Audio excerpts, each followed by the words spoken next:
This was the city during your grandfather. This is your city now. What made your city to develop so much?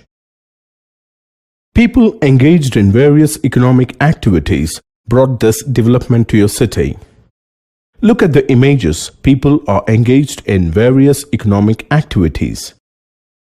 What do you see in common among all the activities? All the activities here are directly related to nature. These activities form the base for economic development. The activities that produce goods by exploiting natural resources directly, such activities fall under primary sector. Since most of such products we get from agriculture, it is known as agriculture and related sector. Cultivation, dairy farming, fishing, horticulture, mining, forestry are some activities under primary sector. Can you infer why this sector is called as primary sector? It is known as primary sector because these activities form the base for all other products that are produced subsequently. How do we get these clothes? These are made of cotton. There is a long journey of raw cotton from the cotton field to the final usable product. Raw cotton is produced in the cotton farms. Raw cotton is converted into final usable product through few sets of industries like cotton spinning, dyeing, weaving, stitching, and finally converting into various usable products. The activities in which natural products are converted into other forms of more usable product through various ways of manufacturing are known as secondary activities. Can you trace out the activities associated with secondary sector in the process of manufacturing clothes? Cotton spinning, dyeing, weaving, and stitching can be included under secondary sector as these activities are engaged in making more usable product from the raw material. Since this sector is associated with different kind of industries, it is called as industrial sector. How do you think these finished products reach your wardrobe? Finished products are transported from the place of manufacturing to the place where they are sold. We purchase them from the market. Thus, goods are transported from the place of manufacturing to the retail and wholesale shops from where they are accessible to consumer. What do you think are the major systems that helped in this process? The transportation system and the market assisted the product to reach you. These are included in another category known as tertiary sector. Thus, the activities that help in development of primary and secondary sector are known as tertiary activities. Such activities do not produce a good, but they act as an aid or support for production process. For example, transport and communication, storage, banking and trade, etc. Can you name some other activities included in tertiary sector? Teachers, lawyers, doctors, barbers, cobblers, call centers, software companies, internet cafes, banks, ATM booths, etc. are included under the tertiary sector. Since these activities generate services rather than goods, the tertiary sector is also known as service sector. Pintu's sugarcane farm produces 12,000 kg of sugarcane. 10,000 kg of sugarcane are carried by his heavy vehicle to the sugar industry located 30 kilometers away. 2,000 kgs of sugarcane are carried by the mini truck to the local retail market. Lancy Sugar Mill produces sugar using sugarcane and other raw materials. Then, sugar packets are carried by the mini truck to KK Retail Market. KK Retail Market sells the packaged sugar to the consumer. How do you place these activities in the economic sectors? Primary sector includes Pintu's sugar farm. Secondary sector includes Lancy sugar factory, where sugarcane is converted into sugar. Tertiary sector includes KK retail market and the transportation facilities. What would happen if the farmers refuse to sell sugarcane to a particular sugar mill? If the cotton textile industry refuses to buy cotton from India and decides to import from other countries? If there is a strike by transporter and refuses to carry goods? The mill will have to shut down if the farmers refuse to sell sugarcane to a particular sugar mill. In the second case, the cotton cultivation will become less profitable. Farmers will suffer due to low price of Indian cotton. Transportation strike will affect the farmers, industrialists, and even the consumers. What do the examples show? The first example shows that the secondary sector is dependent on the primary sector. Second example shows that even the primary sector is dependent on secondary sector. The third example shows the dependency of both primary and secondary sector on the tertiary sector. Though economic activities are grouped into three different categories, they are highly interdependent. All these three sectors have a large number of people working in them and produce a huge amount of goods and services. There are so many goods, from a small nail to a huge aeroplane. Apart from the goods, there are so many services provided by various sectors. How do you think we add up all these goods and services? Here is a solution for this problem. 1000 kgs of rice is sold at Rs 30 per kg. So, the total value of the particular quality of rice is Rs 30,000. Again, 1000 coconuts is sold for Rs 10 per coconuts. Here, the total value of all the coconuts is Rs 10,000. Thus, we should add up all the values of the goods and services rather than adding up the actual numbers. But still, you may have a doubt. Say, the coconut farmer sells the coconuts to a biscuit factory.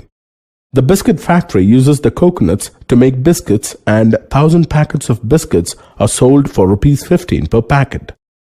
Which value should be counted, the value of 1000 coconuts or the 1000 packets of biscuits? How do we solve the problem of counting the same goods many a time? Let's solve the problem with a small example. Let us have a look at the Pintu's sugarcane farm again. Pintu's sugarcane farm produces 12,000 kg of sugarcane. Here, 2,000 kg of sugarcane are sold at KK retail market at a rate of Rs 4 per kg, and the total amount is Rs 8,000.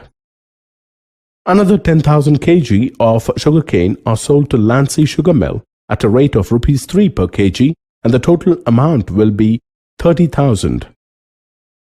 Lancy sugar mill produces sugar, and 5,000 kgs of sugar are added to KK retail market at a rate of Rs 20 per kg, which comes to Rs 1 lakh in total. Remember that value of 5,000 kg of sugar includes all the intermediate goods that are used in making the sugar. For example, the cost of sugarcane and other goods, including labor and transportation cost. Here, the value of 2,000 kgs of sugarcane sold directly in the market and the value of 5,000 kg of sugar is calculated, but the value of the other 10,000 kg of sugarcane sold to the sugar mill is excluded from counting. While calculating the value of goods, only those goods are calculated that ultimately reach the consumer. The value includes only the value of final goods and services. How do you think we calculate the total production of the value of final goods and services produced in each sector during a particular year? Provide the total production of the sector for that year. Thus, The sum total of production in the three sectors gives us the amount of production of a country, which is known as Gross Domestic Product, GDP. Do you know that the economy of our country is the 11th largest economy in the world on the basis of GDP? I wonder who performs this huge task of calculating GDP in our country. The gross domestic product of India is measured by a central government ministry, Ministry of Statistics and Program Implementation. This ministry is responsible for calculating GDP with the help of various government departments of all the Indian states and union territories. Though India is an agrarian nation, tertiary sector is the most important with respect to its contribution to gross domestic product of our country. Let's look at the livelihood of a family resided in a village in Netherlands 100 years back. 5 brothers of Steve's family were engaged in their 20 acres of land. With the development of modern method of farming, they bought a tractor and started using a good fertilizer. Hence, they started producing more within less time, and only 2 people could finish the work in the farm. As a result, 2 of them started working in the nearby textile industry, and one of them started selling their extra produce in a shop. What changes do you notice in Steve's family? Changing method of farming prospered the agricultural sector. It produced much more than earlier. It has given rise to agro-based industries.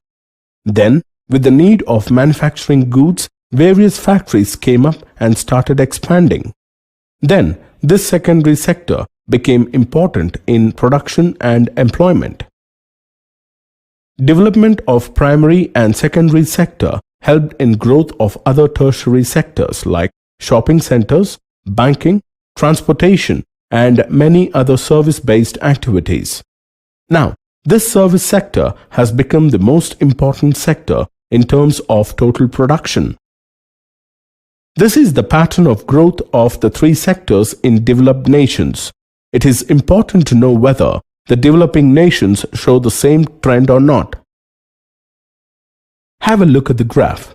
The total GDP of India in 1973 was Rs 30,000 crores, where the primary sector contributed the highest amount. What changes do you see after 30 years?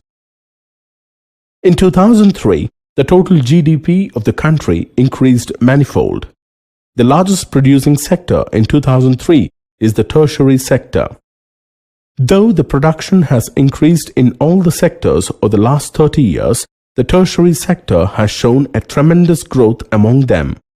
Let us have a look at the percentage share of each sector in gross domestic product.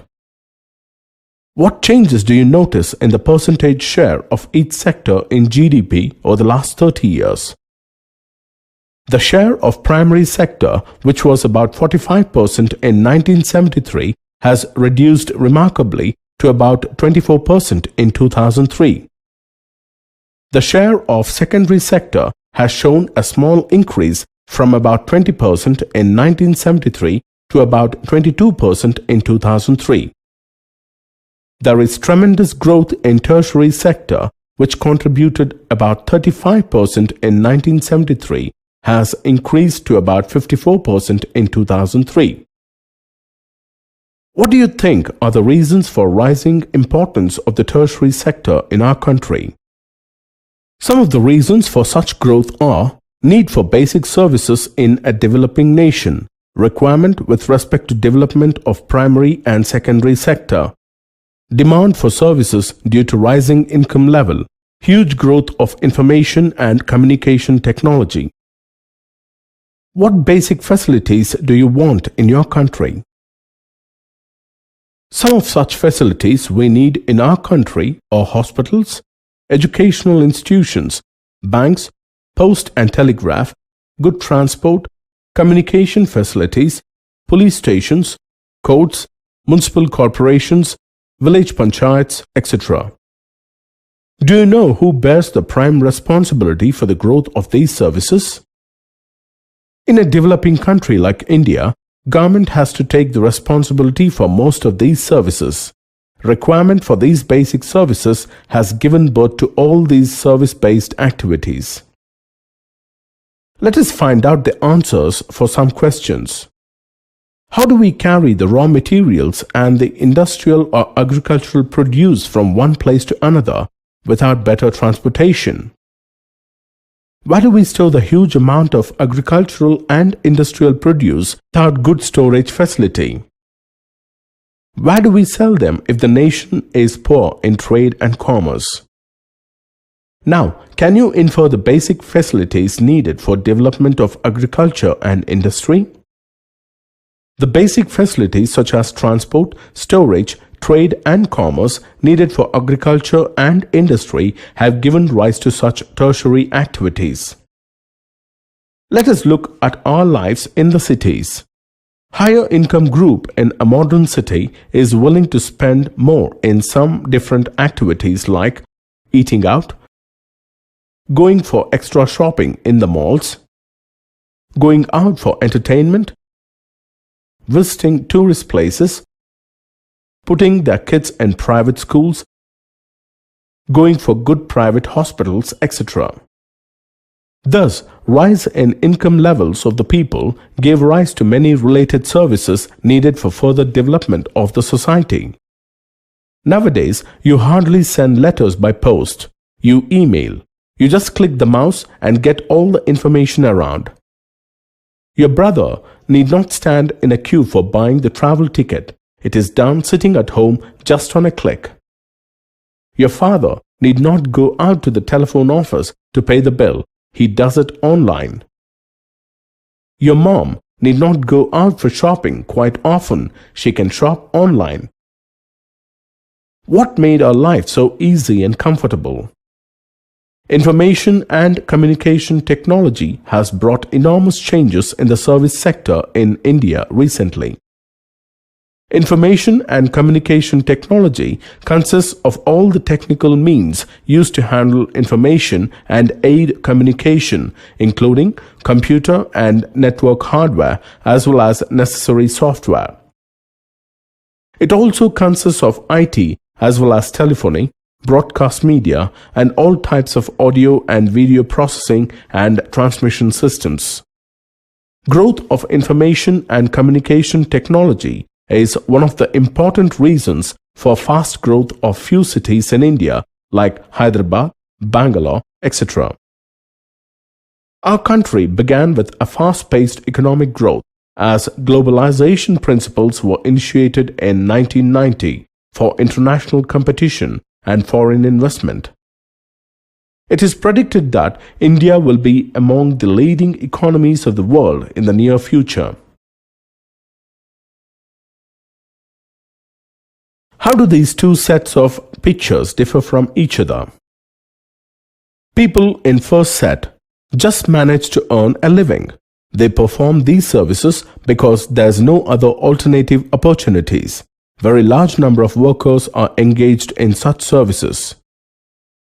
People in the second set are highly skilled and educated workers. They earn and generate huge amounts of money. There are limited number of services which employ these skilled labor. What do you infer from the example? Service sector in India employs people with various skills, and all the activities under this sector are not grown equally well. Let us have a look at the share of each sector in employment.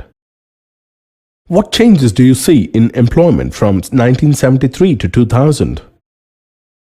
Primary sector contributed about 73% of total employment, which has reduced to 61% in 2000. Though there is growth in employment in secondary and tertiary sector, but still primary sector continues to be the largest employer. Now, let us compare the percentage share of each sector in both gross domestic product and employment. In 1973, the primary sector, which was the largest employer, was the largest contributor to GDP. What difference do you observe in 2000-2003?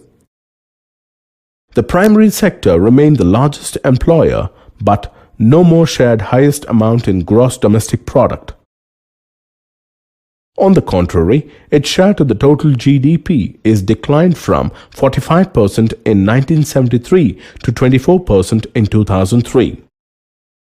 Again, the service sector, which contributes highest percentage in GDP in 2003, provides employment to much lower percentage of population. What do you think are the reasons for such a scenario?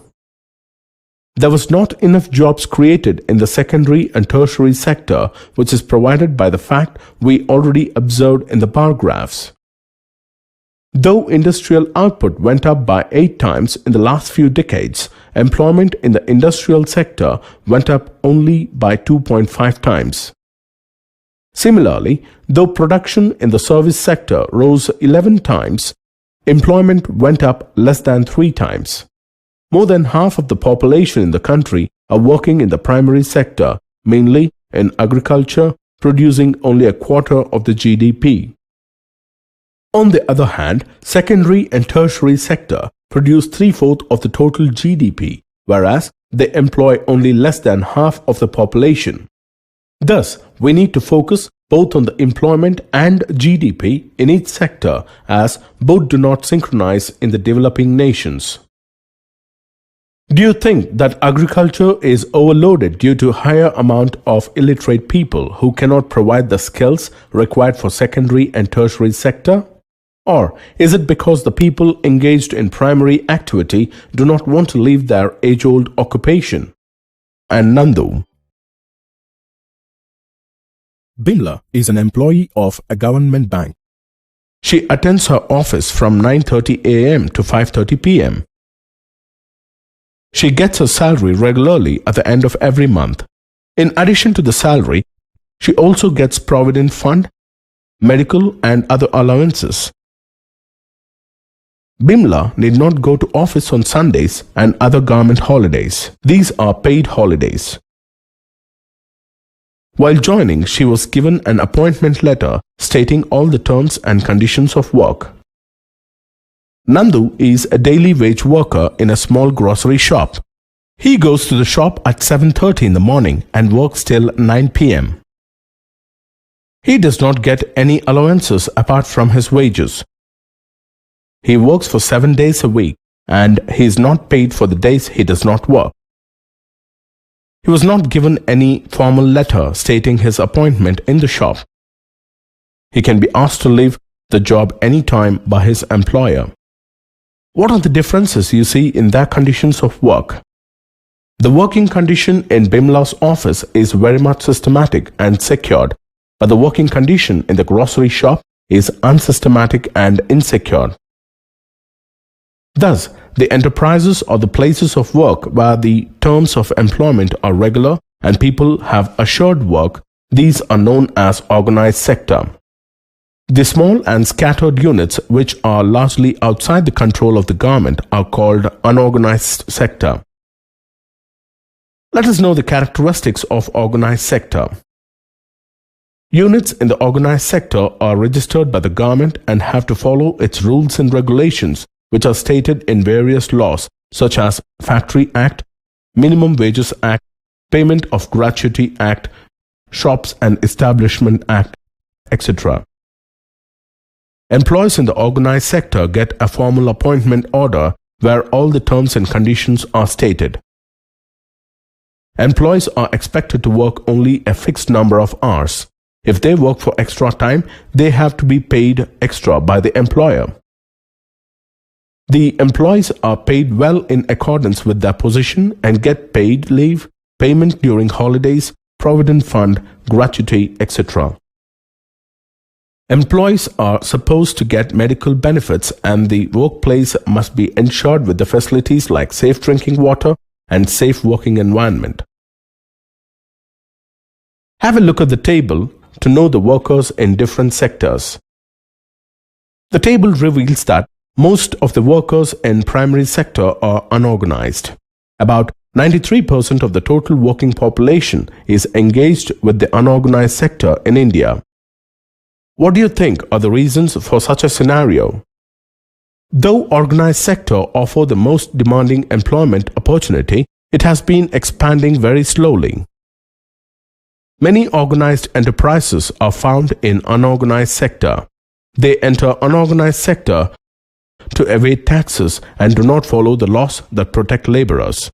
As a result, a large number of workers are forced to enter unorganized sector where they get very low salary. Since the 1990s, a large number of workers have been losing their jobs in the organized sector. Hence, they are forced to take up jobs in the unorganized sector. There is a need to protect the huge portion of workers engaged in unorganized sector from getting exploited. What difference do you observe in both the sets of pictures? In the first set, people are working in unorganized sector in a rural area. In the second set, people are working in unorganized sector in an urban area. In the rural areas, the unorganized sector comprises of small and marginal farmers, sharecroppers and artisans like weavers, blacksmiths, carpenter, goldsmiths, etc. Do you know that nearly 80% of rural households in India are small or marginal farmer? How do you think these unorganized workers in rural areas should be protected? They need to be supported through adequate facilities for timely delivery of seeds, agricultural inputs, credit, storage facilities, and marketing outlets. On the other hand, in urban areas, unorganized sector mainly comprises of workers in small-scale industry, casual worker in construction, trade and transport, street vendors, head load workers, rack pickers, etc.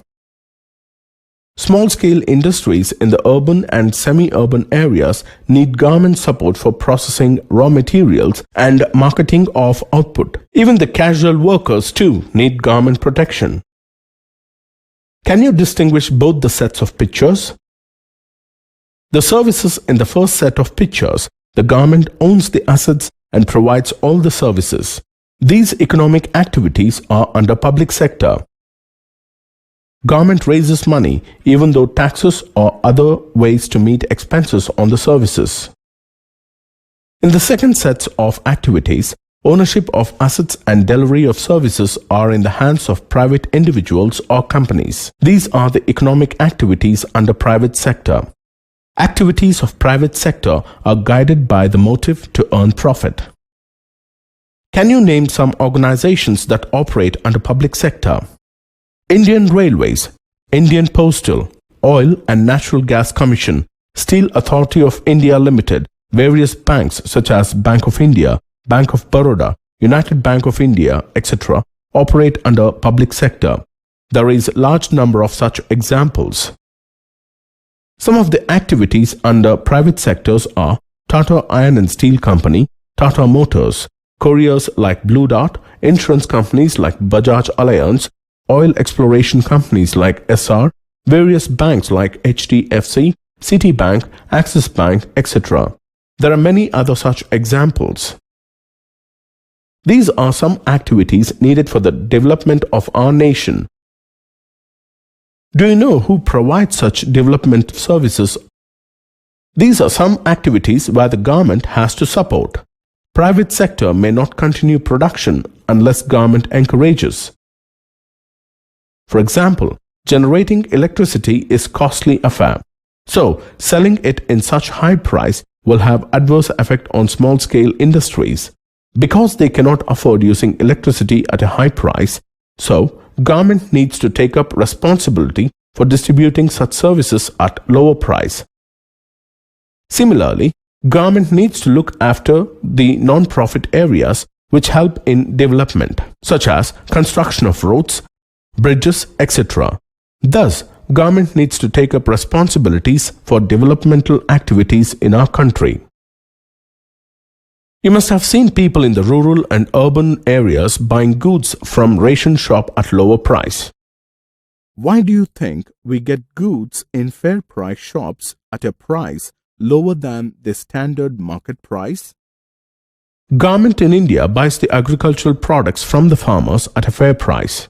and then goods are stored in the godowns that are sold time to time to the consumers through the ration shops at lower prices. Here, farmers get a much better amount than selling them to middlemen, and even the consumers avail them in lower prices. Government has to bear some of the cost and supports both the farmers and the consumers. We all learned that there are about 200 million children in our country in the school-going age group. About 27.5% of our population lives below poverty line, who cannot afford sending their kids to paid schools. Running proper school and providing quality education for all is one of the prime duties of the government. According to the United Nations Development Report, India stands in the 149th position. When compared to the literacy rate of other countries, India has one of the largest illiterate population in the world. Thus, education for all is the primary responsibility of the government. The government must spend a huge amount to solve the problem of illiteracy in India. Let us look at the following facts. Nearly half of India's children are malnourished. A quarter of the children are critically ill. The infant mortality rate of some regions like Orissa and Madhya Pradesh is higher than the poorest regions of the world, such as African countries. What are the reasons for such a scenario?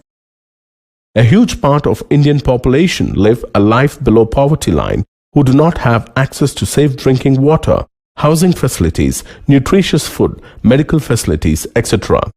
This is one of the major reasons for the stated facts. Government is responsible for providing them the basic facilities for survival, such as pure drinking water, safe house, ration in lower price, employment, medical and health facilities.